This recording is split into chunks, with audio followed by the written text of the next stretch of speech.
1편은 누가 썼는지 분명하게 알 수는 없지만 그 내용을 보면 하나님의 보호를 받으며 사는 사람이 어떤 복을 받는가라는 것에 대한 말씀을 합니다.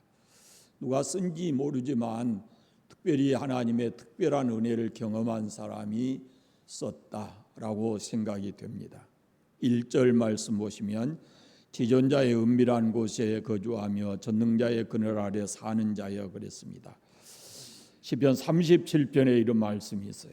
주는 나의 은신처이오니 환난에서 나를 보호하시고 라고 합니다.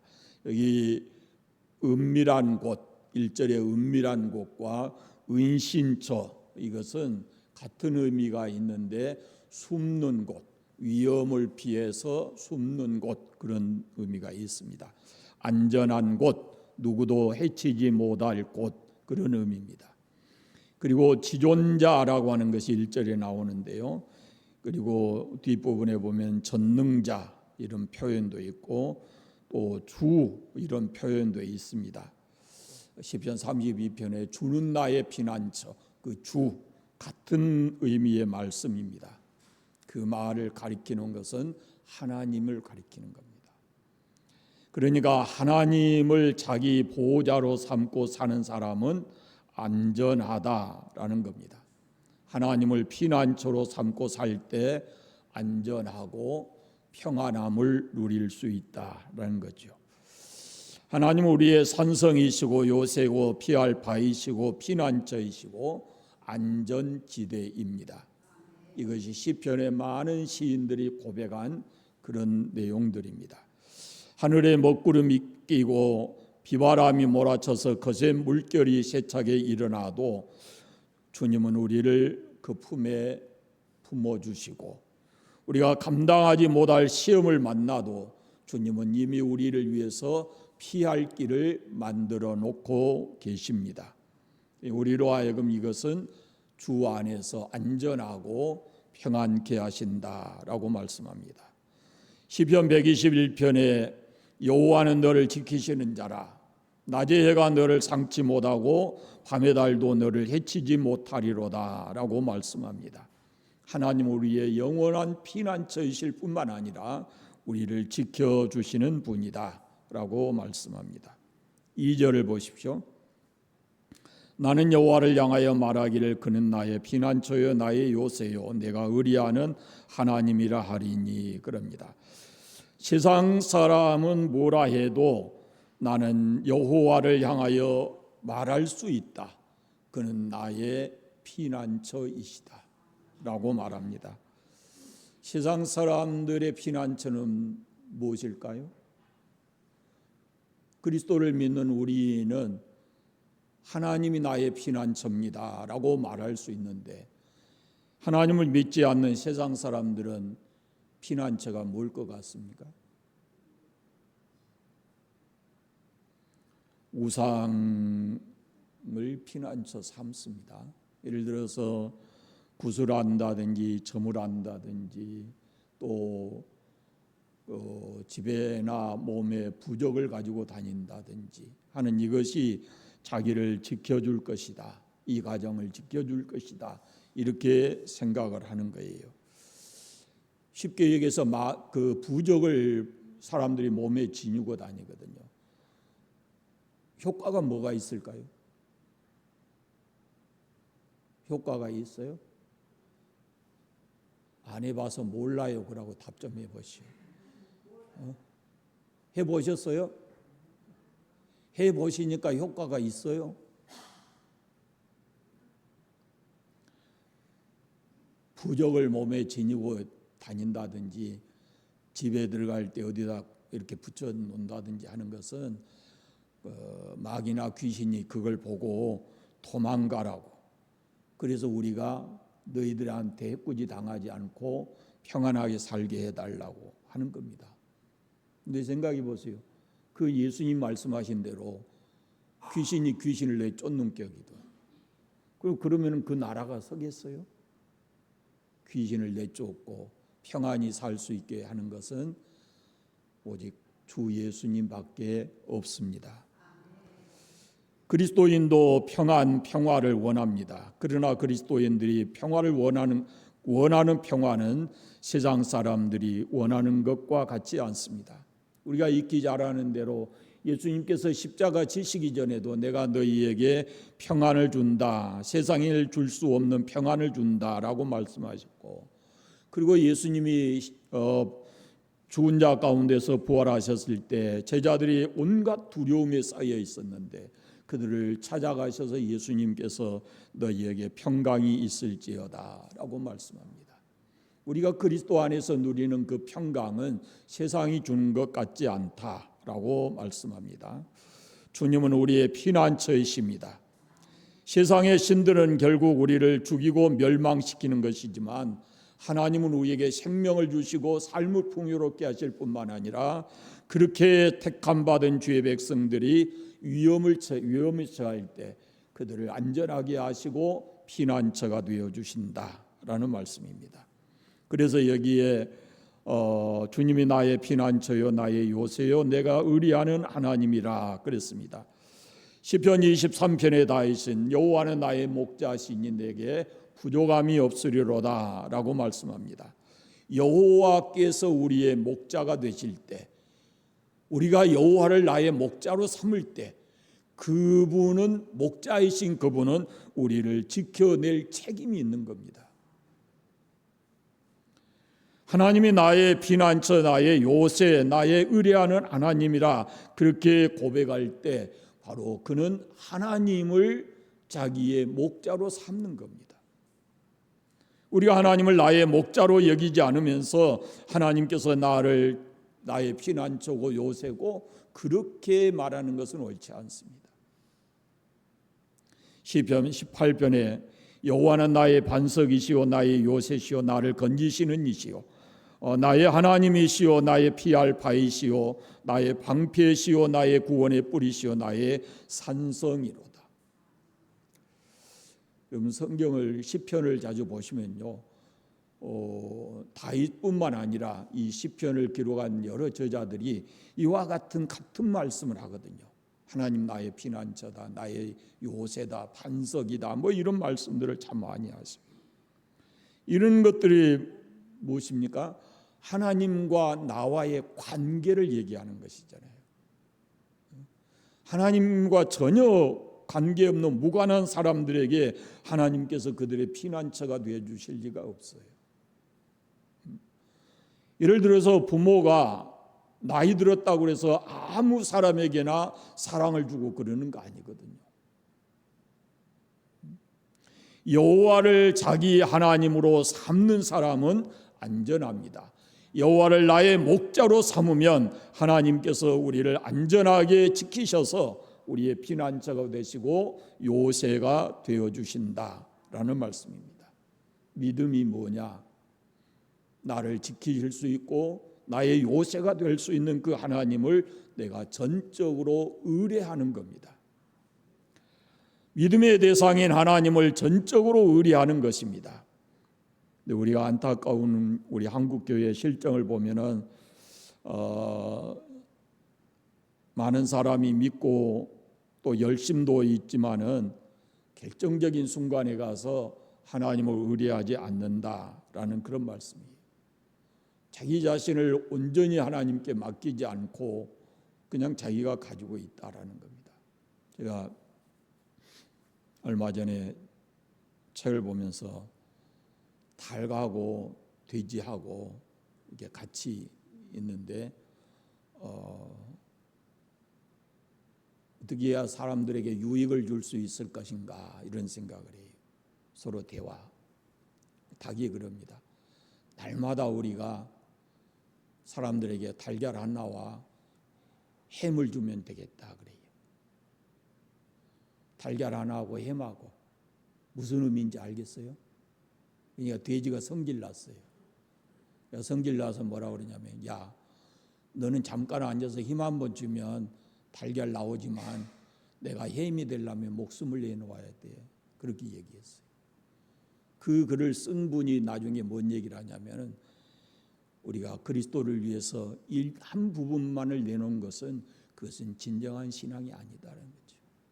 우리의 생명을 비롯해서 모든 것을 그분에게 내맡기는 그것이 신실한 믿음, 의뢰하는 하나님을 의뢰하는 것이다 라고 말씀을 합니다. 여러분, 우리가 하나님을 의뢰하기 위해서는 하나님을 알아야 합니다.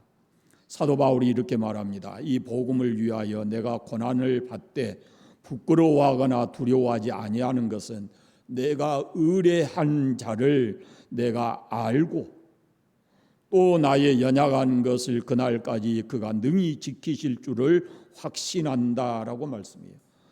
하나님은 미쁘신 분입니다. 변덕스럽지 않고 거짓말하지 않으시는 분입니다. 하나님은 못하시는 게 없습니다. 하나님은 하나님이시지 사람이 아닙니다. 하나님을 사람의 틀에 가두려고 하면 안 돼요. 하나님은 전능하신 하나님이십니다. 그러므로 하나님을 온전히 믿는 사람은 실망을 해서는 안 됩니다. 어떤 상황이 와도 그 하나님께서 나의 목자이시기 때문에 나를 지키실 것이다 라는 믿음을 가져야 되고 자기 자신을 어떤 환경 속에서도 하나님께 온전히 신뢰해야 된다라는 겁니다. 3절 말씀 보십시다. 같이 읽겠습니다. 이는 그가 너를 새 사냥꾼의 올무에서와 심한 전염병에서 건지실 것이미로다. 새 사냥꾼의 올무에서라는 말은 보이지 않게, 올무가 보여요 안 보여요? 잘 안 보이거든요. 그런데 올무의 목적은 분명하지요. 똑같습니다. 세상에는 우리를 걸려 넘어뜨리게 하려고 하는 보이지 않는 덫이 너무 많아요. 우리 눈에 보이지 않지만 이 새 사냥꾼의 올무에서 우리를 지키실 분이 누구냐면은 하나님이시다라는 거죠. 심한 전염병은 갑자기 사람들에게 엄습한 것인데 그것을 막을 길이 없습니다. 이는 하나님께서 우리의 육체의 생명을 위해서 위험에서 건져주시고 우리의 영적 생명을 위해서 새 사냥꾼의 올무에서와 사탄의 유혹으로부터 우리를 지켜주신다라는 말씀입니다.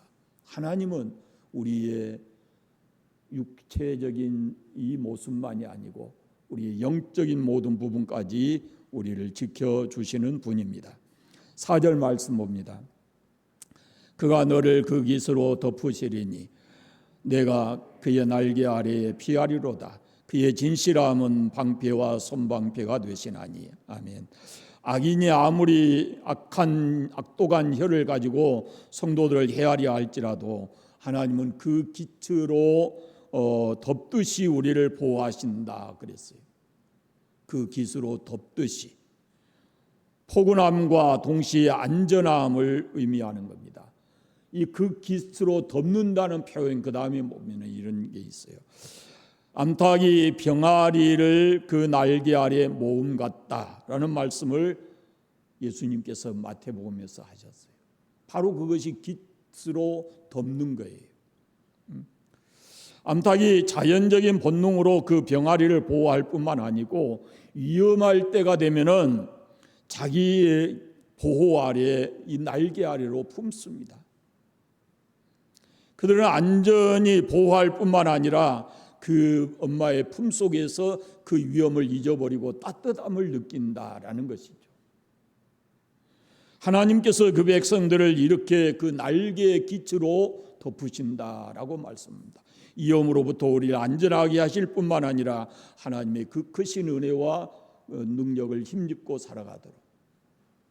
요한복음 10장에 예수님께서 양과 목자의 관계로 우리를 설명했는데 거기서 그렇게 말합니다. 내가 그들에게 영생을 주노니 영원히 멸망하지 아니할 터이요 또 그들을 내 손에서 빼앗을 자가 없으리라. 그들을 주신 내 아버지는 만유보다 크심에 아무도 아버지 손에서 빼앗을 수 없느니라. 이렇게 말씀해요. 하나님의 손에 붙들리면 누구도 빼앗아 갈 수 없다라는 말씀은 완전하게 보장한다라는 말씀이에요. 중요한 것이 있습니다. 내가 그 아버지 손에 붙들려 사냐는 거죠. 내가 아버지 손에 있느냐 그 말입니다. 그 아버지 손이 우리를 붙들고 있으면 우리가 안전할 수 있는데 내가 그 아버지 손에 붙들려 살기를 원하느냐 그 말이죠. 내가 아버지 손에 붙들려 사는 것이 아니고 우리는 살아가면서 내 마음대로 하고 하나님을 액세서리처럼 여기고 필요할 때면은 여기도 꼽고 여기도 걸고 하듯이 하나님을 그렇게 생각하고 살지 않느냐는 거죠. 그렇게 하고서야 하나님이 우리의 완전한 그런 안전하게 살아갈 수 있는 보장이 되지 않는다라는 거예요. 내가 하나님의 손에 온전히 붙들려서 살아가기를 원해야 된다는 겁니다. 하나님께서 우리를 지키시는 상황을 오늘 본문에서 이렇게 얘기하죠. 그 깃과 날개, 깃털과 날개, 이것은 말씀드린 대로 부드러움을 상징하는 거예요.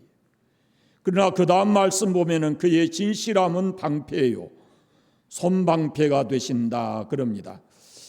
하나님은 그의 백성인 우리를 암탉이 병아리를 품듯이 그 날개 깃에 품고 지켜주시지만은 또 한편으로는 강한 군인처럼 갑옷을 입고 나라를 지키듯이 하나님께서는 그 백성들을 지키신다라는 말씀입니다. 이것은 하나님이 우리를 지키신다고 하는 것은 완전하다라는 말씀이에요. 그래서 해가 되지 아니하고 안전하게 된다라는 말씀입니다. 자, 5절 6절 말씀을 같이 읽어보겠습니다. 너는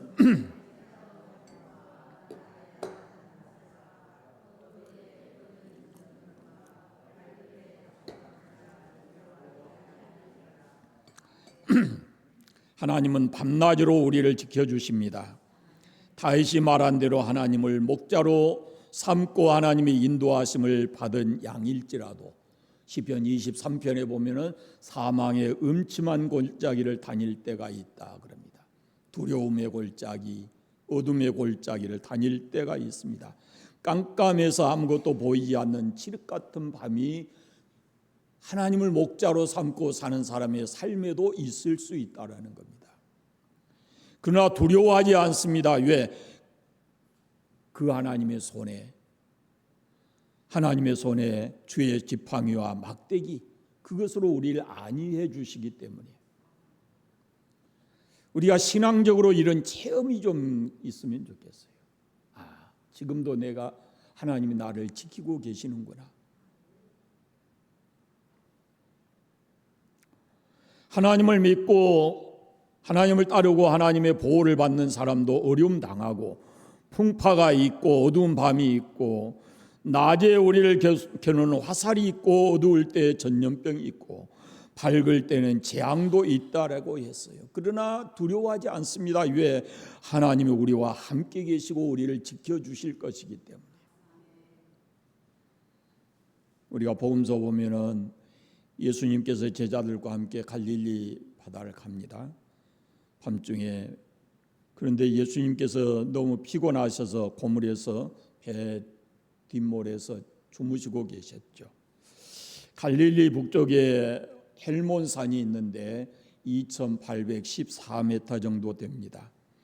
거기에서 이렇게 갑자기 우리나라도 그러잖아요. 이 비가 어디가 많이 와요? 어느 쪽에가 비들이 많이 와요? 한라산에 많이 와요? 제주시에가 많이 와요? 구례군에가 많이 와요? 지리산에가 많이 와요? 똑같은 거예요. 바람이 그 높은 산에서 부는 바람이 가끔 갈릴리에 내려오게 되면 사람이 감당할 수 없는 풍랑이 일어요. 거센 파도가 일어나는 거예요. 그래서 예수님과 제자들이 타고 가는 배가 그 풍랑을 만나서 위험에 처하게 됐어요. 너무 바람이 심한 거예요. 사실 예수님의 제자들은 우리가 아는 대로 그 갈릴리 출신들이 많아요. 거기서 어려서부터 고기 잡고 그 상황을 다 파악하고 있어요. 그런데 애를 써보아도 안 되는 겁니다. 감당이 안 돼요. 자기들의 기술로는 자기들이 알고 있는 상식으로 해보았지만은 전혀 달라지지 않았습니다. 배에 물결이 들어옵니다. 죽을 것 같습니다. 실력의 한계를 느끼고 이 상황은 너무 급박하고 걱정이 되었습니다. 두려워집니다.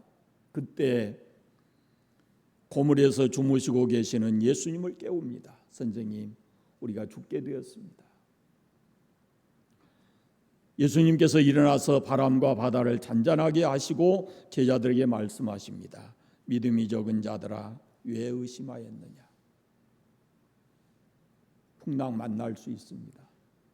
우리가 예수 그리스도를 믿고 세상을 살아가는 동안도 풍랑도 만나고 어려움도 겪을 수 있습니다. 그러나 우리가 믿음의 확신을 가져야 될 것은 하나님이 나를 지키시는 분이고 내가 주님의 손에 붙들려 살면은 안전하게 될 것이고 그분은 언제나 우리를 사랑의 품으로 보호해 주신다라는 그런 말씀입니다. 예수님이 타신 배를 뒤엎어 놓을 능력은 없습니다.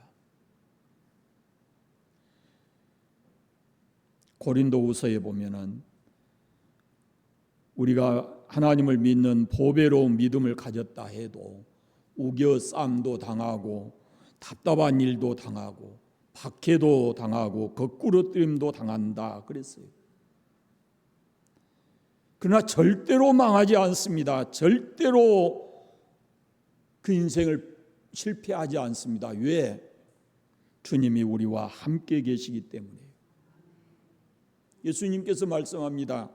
너희가 세상에서 환난을 당할 것이지만은 담대해라. 내가 세상을 이겼다. 자, 좀 길지만은요. 7절부터 13절까지 말씀을 한번 같이 읽어보겠습니다. 13절까지 1000명이 내 오른 왼쪽에서 10,000명이 내 오른쪽에서 엎드러지나 이 재앙이 내게 가까이 하지 못하리로다. 오직 너는 똑똑히 보리니 악인들의 보응이 내가 보리로다. 네가 말하기를 여호와는 나의 피난처시라 하고 지존자를 너의 거처로 삼았으므로 화가 내게 미치지 못하며 재앙이 내 장막에 가까이 오지 못하리니 그가 너를 위하여 그의 천사들을 명령하사 내 모든 길에서 너를 지키게 하심이라. 그들이 그들의 손으로 너를 붙들어 발이 돌에 부딪히지 않게 하리로다. 내가 사자와 독사를 밟으며 젊은 사자와 뱀을 발로 밟으리로다. 아멘. 말씀의 의미가 뭐예요? 하나님이 우리를 어떤 상황에서도 지키신다라는 거예요. 예를 들어 구약 성경 다니엘을 한번 봐보십시오. 그는 하나님이 함께한 사람이었습니다. 그런데 그 신앙을 지키다가 사자굴 속에 던져졌습니다. 사자가 그를 잡아먹었습니까? 누가 하신 일이에요? 하나님이 하신 일이에요. 어떻게 안 잡아먹었을까요? 저는 그게 참 궁금해요. 저 혼자 상상하기는 사자굴 속에 던질 때 다니엘을 무쇠로 만들었든지 무쇠로 변하게 했든지 어떻게 사자가 볼 때 그렇게 했든지 아니면은 그 사자를 하나님께서 입을 막으셨든지 둘 중에 하나일 것 같아요. 그러나 어느 것도 정답은 아니에요. 저 혼자 생각이지. 사드락과 메삭과 아벳느고 보십시오. 하나님이 함께하는 사람들인데 평소에 보다 7배나 뜨겁게 풀무불을 만들어서 거기에다 던져넣습니다. 그러나 하나님이 함께하심으로 머리털 하나 상하지 않았고 그을린 냄새도 옷에 나지 않았다라고 말씀합니다. 오히려 그들을 잡아매서 밧줄로 거기 던져넣는 사람들이 타 죽을 만큼 강력한 불이었습니다. 하나님이 지키셨습니다. 그들이 하나님을 절대 신뢰했기 때문에 절대 의뢰했기 때문에 끝까지 신앙을 지키면서 하나님 의뢰했기 때문에 하나님께서 그들을 지키신 것입니다. 하나님을 사랑하는 자 곧 그 뜻대로 부르심을 입은 자들에게는 모든 것이 합력하여 선을 이룬다 말씀합니다. 여러분 이 말씀을 믿으십니까? 우리가 어떤 상황에 있어도 하나님께서는 우리를 지키시고 안전하게 보호해 주시고 가장 우리에게 유익한 길로 우리를 인도해 주신다라는 겁니다. 이제 마지막으로 하나님께서 그 백성들에게 하신 약속을 보겠습니다. 14절부터 16절까지 같이 읽어보겠습니다. 하나님이 이르시되 그가 나를 사랑한즉 내가 그를 건지리라. 그가 내 이름을 안즉 내가 그를 높이리라. 그가 내게 간구하리니 내가 그에게 응답하리라. 그들이 환난 당할 때에 내가 그와 함께하여 그를 건지고 영화롭게 하리라. 내가 그를 장수하게 함으로 그를 만족하게 하며 나의 구원을 그에게 보이리라 하시도다. 아멘. 하나님께서 성도들에게 약속하신 것이 오늘 지금 14절 16절에 보면은 6가지가 있어요. 첫째 약속이 나를 사랑한즉 내가 그를 지키리라. 나를 사랑한즉 그를 지킨다. 조건이 있고 그 조건에 대한 답이 있어요. 하나님이 우리를 건지신다 이런 표현을 하는데요. 건지신다. 그 말은 앞에 뭐가 있어요? 사랑한즉 생과 사에서 우리를 구원하시고 고난 중에서도 건지실 것을 약속하고 있습니다. 두 번째는 그가 내 이름을 안즉 내가 그를 높이리라 라고 말씀합니다. 양이 목자를 알아야 됩니다. 그래야 목자를 온전히 따를 수가 있고 그럴 때 목자는 양을 안전하게 지킬 수가 있는 겁니다. 우리의 목자는 주 예수님이십니다. 천사들도 흠모할 만한 그런 위치에 있는 분입니다. 그런데 우리가 그 예수님을 믿음으로 우리는 천사도 부러워할 만한 하나님의 자녀가 됐고 하나님의 나라를 유업으로 받게 되었습니다. 세 번째는 그가 내게 간구하리니 내가 그에게 응답하리라 그럽니다. 우리에게 기도의 영을 부어주십니다. 우리가 하나님께 응답받기 위해서는 간구해야 합니다. 간구하지 않았는데 하나님께서 알아서 주시지 않습니다. 알고 계십니다. 그러나 하나님께서 간구하라 그러면 내가 그에게 응답한다라고 말씀합니다. 내게 구하라 내가 응답하리라. 내 소원이 무엇이냐 내 소원대로 되라 라고 이렇게 말씀하셔요. 우리가 하나님께 간구할 때 하나님께서 우리의 기도를 들어주신다라는 겁니다. 네 번째 약속이 그들이 환난 당할 때에 내가 그와 함께하여 그를 건지고 영화롭게 하리라 그럽니다. 시편 150편의 말씀이 생각났습니다. 환난 날에 나를 부르라 내가 너희를 건지리니 네가 나를 영화롭게 하리로다 라고 말씀합니다. 환난 당할 수가 있습니다. 그러나 그때도 하나님은 우리를 내버려 두지 않으십니다. 하나님이 우리의 아버지시라면 우리가 고난당할 때 우리 더 가까이서 우리의 신음소리까지 귀 기울여 들어주시는 분이지 우리를 멀리 내버려 두시는 분이 아니다라는 겁니다. 우리와 함께 해주시고 그 고난을 이겨낼 수 있는 힘도 주시고 마침내는 승리하게 하십니다. 다섯째 약속은 내가 그를 장수하게 함으로 그를 만족하게 하며 그랬습니다. 여러분 몇 살까지 살아야 장수가 될까요? 장수하게 함으로 그랬는데 몇 살까지 사는 것이 장수하다 그럴까요? 장수하고 싶으십니까? 그러니까 뭘로 죽고 싶어요?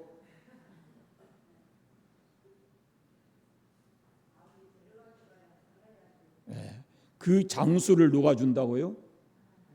내가 그를 장수하게 함으로 그럽니다. 우리의 생명을 쥐고 계시는 분이 하나님이셔요. 나의 시간, 나의 생명의 끈을 쥐고 계신 분이 하나님이셔요.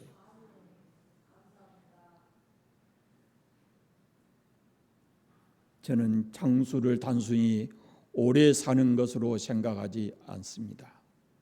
하나님이 나를 이 땅에 보내실 때 내가 이 땅에서 해야 될 일이 있고 또 나로 하여금 그것을 통해서 하나님께 영광이고 사람들에게 유익을 줄 수 있는 그런 삶을 원하셨을 거라 그 말입니다. 그런데 세상을 100년까지 살면서 의미 없이 다른 사람 못 살게 하면서 그렇게 오래 사는 것이 무슨 의미가 있겠어요? 비록 짧은 삶을 살더라도 우리가 하나님이 이 땅에 우리를 보내신 그 목적을 이루어 드리고, 그리고 세상 사람들에게 유익을 남겨놓고 갈 수 있는 삶이면 그 시간과 상관없이 그 사람의 죽음은 만족한 죽음일 겁니다. 성경은 그래서 주 안에서 죽은 사람이 복이 있다라고 말씀합니다. 마지막 6번째는 나의 구원을 그에게 보이리라 그럽니다.